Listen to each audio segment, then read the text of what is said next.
యెహోవా ఈరే నన్ను చూసేవాడా, నీవుండుటయే చాలు. యెహోవా రఫా స్వస్థ ప్రదాత, నీ గాయమే బాగు చేయు. యెహోవా షమ్మా తోడుండువాడా, నా అక్కరలను తీర్చు.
పరిశుద్ధుడా, కృపగలిగిన తండ్రి, రెండవ వర్తమానానికి వస్తూ ఉంటుండగా మీరే తోడుగా ఉండండి, సహాయం చేయండి. ప్రభువా, వాక్యం మీది, మేము మీ వారము. నాయన, మీ సన్నిధి స్థలములో ఉంచి దేవా, ఈ వర్తమానం వినుచున్నటువంటి వారు అనేకులు నీకు ఇష్టలుగా బ్రతకటానికి, తమ జీవితాలు మార్చుకోవటానికి కృప దయచేయండి.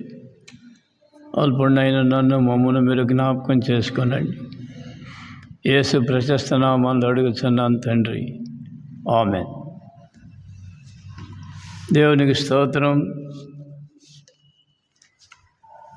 క్రీస్తునందు ప్రియులారా, ఈ వర్తమానము రెండవ అంశాన్ని నేను ప్రకటించడానికి మీ ఎదుట నిలవబడి ఉన్నాను. ప్రకటించేది నేను కాదులేండి, ప్రభువే ఆయన ఆత్మ ద్వారా తన పనివాడినైనా నన్ను మీ ఎదుట నిలవబెట్టాడు. మరి చెవియొగ్గి ఆలకించి మీలో అనేకులు నాకంటే ఎన్నో రెట్ల అనుభవం కలిగినటువంటి వారు ఉండే ఉంటారు. నా మాటల్లో ఏదైనా దేవునికి వ్యతిరేకమైనది ఏదైనా ఉంటే ప్రేమతో నన్ను హెచ్చరించండి. లేదంటే నాతో కలిసి దేవుని వాక్యాన్ని షేర్ చేసుకుందాం. ఈ వాక్యం వినబోయేటటువంటి వారు ఎవరైనా ఒక్కరైనా ప్రభువును సురక్షకునిగా అంగీకరించలాగున ఆయన సన్నిధిలో మనం కనిపెడదాం. దేవుడు ఈ వర్తమానంలో బ్లెస్ చేయను గాక. చూడండి ప్రియులారా, ఇప్పుడు ముఖ్యాంశం ఏంటి అని అంటే, విశ్వాసము, క్రీస్తునందు విశ్వాసం ఉంచినట్టు ప్రతి వారు కూడా దేవుని కుమారులే.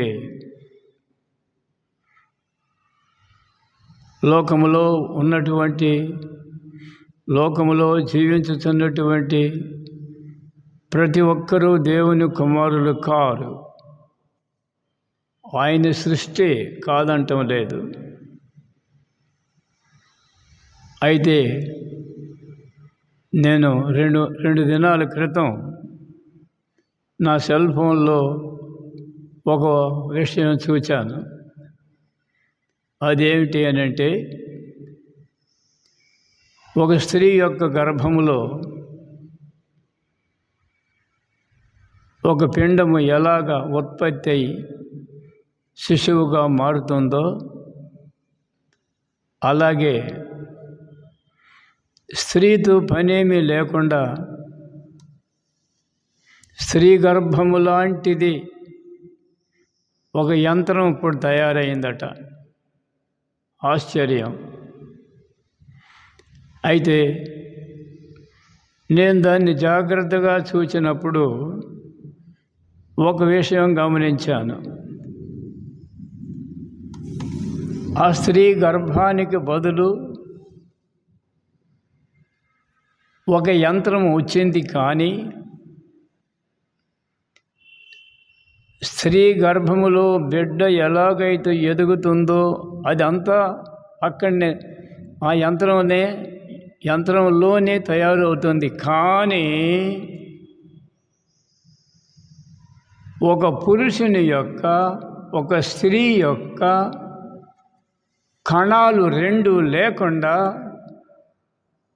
ఇలాంటి ఉత్పత్తి జరగటం లేదు. అక్కడ దేవుడున్నాడు. స్త్రీ గర్భములో ఉండేటటువంటి ఆ ఏర్పాట్లన్నీ యంత్రంలోనికి వచ్చినాయి. ఇప్పుడు స్త్రీ గర్భములో బిడ్డ ఎలాగూ ఎదుగుతుందో అలాగే స్త్రీ గర్భము వెలుపల ఒక యంత్రములో బిడ్డ తయారవుతున్నాడు. అయితే ఆ యంత్రములో ఆ బిడ్డ తయారు కావాలి అని అంటే స్త్రీ యొక్క లేక మరి ఒక పురుషుని యొక్క వీరిద్దరి యొక్క కణాలు రెండు లేకుండా చేయటం సృష్టించినటువంటి సైంటిస్ట్ వల్ల కాదు కూడా. కనుక ఈ లోకములో నేను మహామేధావిని, సృష్టికి ప్రతి సృష్టి చేయగలిగాను అని ఎవడైనా అపోహపడినట్లయితే అది కేవలము వ్యర్థము. ప్రియులారా, అందుకనే జీవించి ఉన్నటువంటి మానవులలో ముఖ్యంగా రెండు రకాలు ఉన్నారు. కొంతమంది దేవుని బిడ్డలు, కొంతమంది దేవునికి సంబంధించిన వారు కారు. దేవునికి విరోధి ఎవరు? పరలోకములో భూలోకములో కూడా ఒకరే. ఆ ఒకరెవరంటే సాతాను. వారికి నాయకుడు ఎవరు అంటే సాతానే. కాబట్టి ప్రపంచ మానవులు రెండు విభాగాలుగా ఉన్నారు. నీవు చదువరివైనా, జ్ఞానివైనా, లేక ఎంత శ్రేష్టమైనటువంటి వ్యక్తివైనా, ఎలాంటి వాడవైనా సరే, లోకములో ఉన్నటువంటివి రెండు విభాగాలు. ఒకటి దేవుని పిల్లలు, రెండవది సైతాను బిడ్డలు. ఈ సైతాను బిడ్డలు దేవుణ్ణి ఏం చేయలేక దేవుని పిల్లలను చెడగొడుతున్నది. ఎవరు దేవుని పిల్లలు? దేవుడు మానవుల్ని తన స్వహస్తముల చేత సృజించాడు. మొదటి మానవుని నేల మంటిలో నుండి కొంత మన్ను తీసి వారిని ఆయన స్వరూపములోనే ఒక బొమ్మ తయారు చేసి వాని నాసికారంధ్రములలో ఆయన జీవవాయువును ఊదినప్పుడు అతడు జీవాత్మ ఆయను అని వ్రాయబడి ఉన్నది. ప్రియులారా, అలాగే ప్రపంచ మానవాళి అంతా కూడా దేవుని చేత నిర్మించబడిన వారే. అయితే 2 విభాగాలు ఉన్నారు ప్రపంచంలో జీవించేటటువంటి మానవాళి. స్త్రీలైనా పురుషులైనా 2 విభాగాలుగా ఉన్నారు. మొదటి విభాగం ఎవరు అని అంటే దేవుని పిల్లలు. రెండవ విభాగం ఎవరు అని అంటే సాతాను బిడ్డలు. ఇక్కడ దేవుని వాక్యం సెలవిచ్చే మాట ఏంటంటే యోహాను సువార్త 1వ అధ్యాయము 12, 13 వచనాలు. తన్ను ఎందరు అంగీకరించరో వారికందరికీ, అనగా తన నామమునందు విశ్వాసముంచిన వారికి దేవుని పిల్లలగుటకు ఆయన అధికారం అనుగ్రహించెను. హల్లెలూయా. మరలా జాగ్రత్తగా విందాం. తనను ఎందరు అంగీకరించరు, తనను అంటే యేసు ప్రభువును, తన్ను ఎందరు అంగీకరించరో వారికందరికీ, అనగా తన నామమునందు విశ్వాసముంచిన వారికి. తన నామము అంటే యేసు అనే నామము, యేసు అనే పేరు. యేసు అనే పేరునందు ఎంతమంది విశ్వాసం ఉంచుతున్నారో, తన నామమునందు విశ్వాసం ఉంచిన వారికి దేవుని పిల్లలగుటకు ఆయన అధికారం అనుగ్రహించెను. వారు దేవుని వలన పుట్టిన వారే కానీ రక్తం వలనైనను, శరీరేచ్ఛల వలనైనను, మానుషేచ్ఛల వలనైనను పుట్టినవారు కారు. దేవునికి స్తోత్రం. కాబట్టి మానవులలో 2 రకాలు ఉన్నారు. ఈ రెండవ అనుభవం, మానవులు పుట్టగానే అందరూ పరిశుద్ధులుగా లేరులేండి. కొంతకాలం అయిన తరువాత దేవుని వాక్యం హృదయంలోకి వెళ్ళినప్పుడు, దేవుని వాక్యానికి చెవియొగ్గినప్పుడు, దేవుడు పవిత్రుడు అనేటటువంటి విషయము, అలాగే ఆయన యందు విశ్వాసం ఉంచిన వారందరూ దేవుని పిల్లలు. విశ్వాసము లేనివారు దయ్య పిల్లలే. చెప్పాలన్నా మళ్ళీ వేరుగా చెప్పనవసరం లేదు. కనుక ఇక్కడ దేవుని వాక్యం మనతో మాట్లాడేటటువంటి మాట ఏంటి అంటే, తన్ను ఎందరు అంగీకరించరో వారికందరికీ, అనగా తన నామమునందు విశ్వాసముంచిన వారికి దేవుని పిల్లలగుటకు ఆయన అధికారము అనుగ్రహించెను. వారు దేవుని వలన పుట్టిన వారే కానీ రక్తం వలనైనను, శరీరేచ్ఛల వలనైనను, మానుషేచ్ఛల వలనైనను పుట్టిన వారు కారు. దేవునికి స్తోత్రం.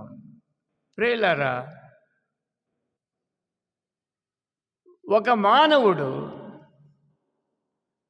దేవుని పరిశుద్ధ వాక్యమును జాగ్రత్తగా వినినప్పుడు మొట్టమొదట వానిలో కలిగేటటువంటి మార్పు ఏమిటి అని అంటే, వాట్ యామ్ ఐ, నేను ఎలాగున్నాను, నేనేమై ఉన్నాను, నా క్రియలు ఎలాగున్నవి, నా క్రియలు, నా జీవితము మహాపరిశుద్ధుడైన దేవుడు. అది మానవునికి దేవునికి ఉన్నటువంటి తేడా ఏంటి అని అంటే, ఆయన మహాపరిశుద్ధుడు. ఈ లోకములో తల్లిదండ్రుల కలయిక వలన పుట్టినటువంటి ప్రతి స్త్రీ, ప్రతి పురుషుడు, తల్లిదండ్రుల కలయిక వలన పుట్టినటువంటి ప్రతి స్త్రీ, ప్రతి పురుషుడు కూడా పరిశుద్ధుడిగా జన్మించలేదు. ప్రియులారా, పాపిగానే జన్మించాడు. ఎందుకనంటే దావీదు మహారాజు అంటున్నాడు, నా తల్లి నన్ను పాపములోనే గర్భమున ధరించెను. బా, ఎవరైనా అంతే, పాపములోనే గర్భము ధరించింది. నీ జన్మే పాపంతో ఉత్పత్తి అయింది. కారణం ఆదాము చేసిన పాపం. అది ఆదాము దేవుని ఆజ్ఞను తిరస్కరించాడు. దేవుని మాటను నమ్మకుండా సాతాను మాటనే అవనమ్మింది.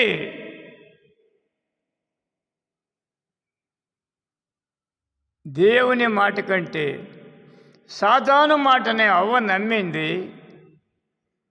తాను తినవద్దని చెప్పిన ఫలాన్ని తిన్నది. అంతటితో ఊరుకోకుండా తన భర్తగా ఉన్నటువంటి ఆదాము కూడా పెట్టింది. అతడు కూడా ముందు వెనుకలు ఆలోచించకుండా తినేశాడు. దేవుని సన్నిధి పోగొట్టుకున్నాడు. పవిత్రుడిగా ఉన్నటువంటి జన్మతో పాపం లేనటువంటి ఆదాము పాపి అయిపోయాడు. దేవునికి దూరస్తుడైపోయాడు. అందుకని ఇక్కడ దేవుని వాక్యం అంటుంది, చూడండి, తీతు పత్రిక 3వ అధ్యాయం 4 నుండి 6, 7 వచనాలు. మన రక్షకుడైన దేవుని యొక్క దయయు మానవుల ఎడల ఆయనకున్న ప్రేమయు ప్రత్యక్షమైనప్పుడు మనము నీతిని అనుసరించి చేసిన క్రియల మూలముగా కాక తన కనికరము చొప్పుననే పునర్జన్మ సంబంధమైన స్నానము ద్వారాను పరిశుద్ధాత్మ మనకు నూతన స్వభావము కలుగజేయుట ద్వారాను మనలను రక్షించెను. మనం ఆయన కృప వలన నీతిమంతులను తీర్చబడి నిత్య జీవమును గూర్చిన నిరీక్షణను బట్టి దానికి వారసులమొకటికై ఆ పరిశుద్ధాత్మను మన రక్షకుడైన యేసు క్రీస్తు ద్వారా ఆయన మన మీద సమృద్ధిగా కృమ్మరించెను. హల్లెలూయా. ప్రియులారా, చూడండి, ఇక్కడ దేవుని వాక్యం మనతో సెలవిచ్చేటటువంటి మాట ఏంటంటే, మన రక్షకుడైన దేవుని యొక్క దయయు మానవుల ఎడల ఆయనకున్న ప్రేమయు ప్రత్యక్షమైనప్పుడు మనము నీతిని అనుసరించి చేసిన క్రియల మూలముగా గాక తన కనికరము చొప్పుననే పునర్జన్మ సంబంధమైన స్నానము. పునర్జన్మ అంటే ఇదే మారు మనస్సు. యేసు ప్రభు వారు ప్రకటించినటువంటిది. కాలము సంపూర్ణమై ఉన్నది, దేవుని రాజ్యము సమీపించి ఉన్నది, మారు మనస్సు పొంది సువార్త నమ్మండి. ఈ దినాల్లో చాలామంది గబగబా పోయి నీళ్ళలో మునిగి లేస్తున్నారు. కొందరు సముద్రంలో పోయి మునుగుతున్నారు, కొందరు నదుల్లో, కొందరు చెరువుల్లో, ఎక్కడెక్కడో వాళ్ళు ఎక్కడ నీళ్లు కనపడితే అక్కడ మునిగి లేస్తున్నారు. హృదయంలో మార్పు లేదు. హృదయంలో మార్పు లేకుండా, పాపము ఒప్పుకోలు లేకుండా, పాపాన్ని విడిచిపెట్టకుండా అనేకులైనటువంటి బోధకులైనటువంటి వారు కూడా అనేకులు. ఇదొక వ్యాపారంగా దేవుని వాక్య ప్రకటన అనేది దాన్ని ఒక వ్యాపారంగా మార్చుకొని జీవనోపాధి కొరకు అనేకులను నీళ్లలో ముంచి లేపుతున్నారు. ఎండకు తట్టుకోలేక ఒక దున్నపోతు పోయి నీళ్లలో మునిగి లేస్తుంది. దానికి ఏమన్నా మారు మనసు ఉంటుందా? పాప పశ్చాత్తాపం ఏమైనా ఉంటుందా? అది పాపం చేయదులేండి, పాపం నోరు లేనిది కాబట్టి. అయితే దానికి మారు మనసు ఏమన్నా ఉంటుందా? ఏం తెలియదు. దున్నపోతు నీళ్లలో మునిగి లేచినట్టే ఈ దినాల్లో చాలామంది నీళ్లలో మునిగి లేస్తున్నారు. డబ్బులకు ఆశపడు, బైబిళ్ళకి ఆశపడు, బట్టలకు ఆశపడు, ఇంకేది దేనికి ఆశపడు వాళ్ళు మునుగుతున్నారు. వాళ్ళు ముంచేవాళ్ళు వాళ్ళని వారు ఇచ్చేటటువంటి వారి దగ్గర నుండి వచ్చేటటువంటి ఆదాయాన్ని వారి సొంతం చేసుకోవడానికి కొంతమంది చేస్తున్నారు. అందరూ కాదులేండి, కొందరు ఉన్నారు. అలాంటి వారి విషయంలో దేవుని వాక్యం అంతా సెలవిచ్చేది ఏంటనంటే, పునర్జన్మ సంబంధమైన స్నానము ద్వారా, హల్లెలూయా, పునర్జన్మ అనగా మారు మనసు పొందినటువంటి జీవితము, పునర్జన్మ సంబంధమైన స్నానము ద్వారా పరిశుద్ధాత్మ మనకు నూతన స్వభావము కలుగజేయటం ద్వారా, దేవునికి స్తోత్రం.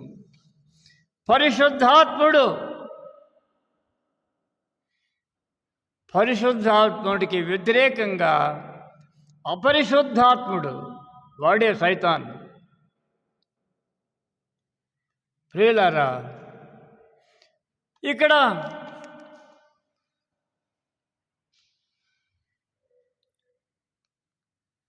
పరిశుద్ధాత్మ మనకు నూతన స్వభావము కలుగజేయటం ద్వారా మనలను రక్షించను. హల్లెలూయా. ఈ రక్షణ అనుభవం ఎంతమందికి ఉన్నది దినాలలో? ఏదో గుంపులుగా మందిరానికి వెళ్తుంటారు. మందిరానికి వెళ్ళే వాళ్ళందరూ పరలోకం వెళ్తారా? చెప్పలేం. ఎందుకని? మారు మనసు లేదు, పాప పశ్చాత్తాపము లేదు. మరి దేవునికి భయపడేటటువంటి ఆ భయము అనేటటువంటి విషయమే లేదు. ఎదుట ఉన్న సహోదరుణ్ణి ప్రేమించుదామనేది ఆ మనసే లేదు.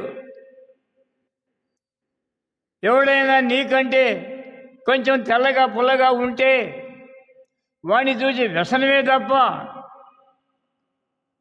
ప్రభువా నాకు లేకపోయినా ఈ సహోదరుడి కన్నా నీవిచ్చావు, నీకు వందనాలు అని చెప్పేవాళ్ళు ఎంతమంది అంటారండి? ఆ మనసు నీకు లేనప్పుడు నువ్వు మందిరంలోకి పోయినా మందిరంలోకి పోకపోయినా ఒకటే.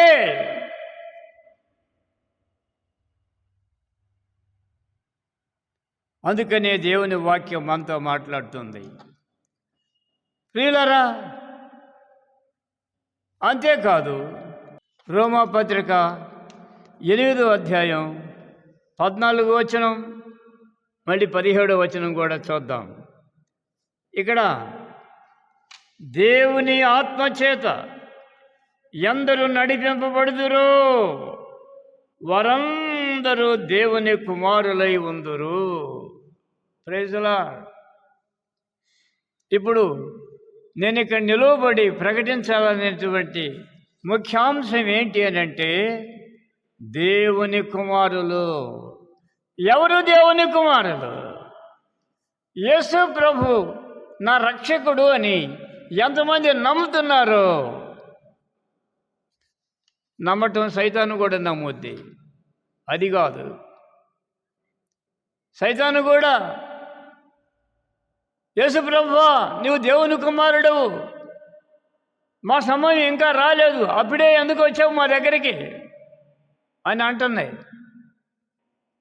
కానీ యేసు ప్రభు దేవుని కుమారుడిని అది నమ్మింది, కానీ దానిలో క్రియ లేదు, విశ్వాసం లేదు, పవిత్రత లేదు. ఇవన్నీ లేకుండా సైతాన్లాగా ఎంతమంది అయితే యేసు ప్రభు నమ్ముతున్నారో వారందరికీ దేవునికి ఏమాత్రం సంబంధం లేదు.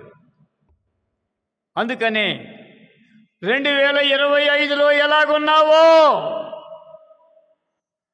2026లో కూడా నీ హృదయంలో మార్పు లేకపోయినట్లయితే, నిన్ను వలె నీ పొరుగువాన్ని ప్రేమించు అనే విషయంలో ఎదుటి వాణిని చూచి మత్సరపడేటటువంటి జీవితం నీలో ఇంకా ఉన్నట్టయితే నీవు దేవునికి ఇష్టడవు కావు.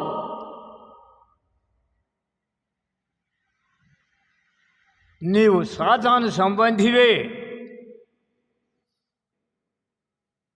ఒకవేళ 2025లో ఇలాంటి బలహీనత నీలో ఉన్నట్టయితే ఇప్పుడైనా దాన్ని విడిచిపెట్టి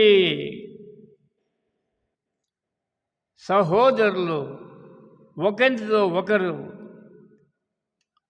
అనుబంధం కలిగి ఒకరికంటే ఒకరు హెచ్చని తలంచుతూ నీకు లేనటువంటిది ఇతరులకు కలిగి ఉన్నప్పుడు దాన్ని చూచి వ్యసనపడేటటువంటి హృదయం నుండి నీవు బయటపడి, తండ్రి నాకు ఆ స్థితి లేకపోయినా నా సహోదరునికి నీవు ఇచ్చినందుకు నీకు వేలాది వందనాలు అని చెప్పేటటువంటి హృదయం కావాలి ప్రియుడా. ఇలాంటి విషయంలో దేవుని వాక్యం మనతో మాట్లాడేటువంటి సత్యం ఏంటి అని అంటే 17వ వచనం, రోమా పత్రిక 8వ అధ్యాయం 17వ వచనం అంటుంది, మనము పిల్లలమైతే వారసులము. దేవునికి స్తోత్రం. అనగా దేవుని వారసులము, క్రీస్తుతో కూడా మహిమ పొందుటకు ఆయనతో శ్రమపడిన ఎడల క్రీస్తు తోడి వారసులము. హల్లెలూయా, దేవునికి స్తోత్రం. యేసు ప్రభు అంటే ఎవరండి? యెహోవా దేవుని కుమారుడు. ఆయన నీ కొరకు నా కొరకు పరలోకం విడిచి వచ్చినటువంటి దేవుడు. అయితే ఇక్కడ వాక్యం అంతా చెప్పేది ఏంటనంటే, మనం పిల్లలమైతే వారసులము.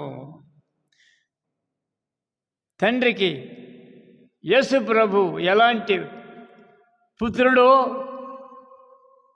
ఎలాంటి అధికారము కలిగినటువంటి కుమారుడిగా ఉన్నాడో, ఇప్పుడు ఆయన నమ్మినటువంటి వారందరికీ ఆయన అన్నయ్య.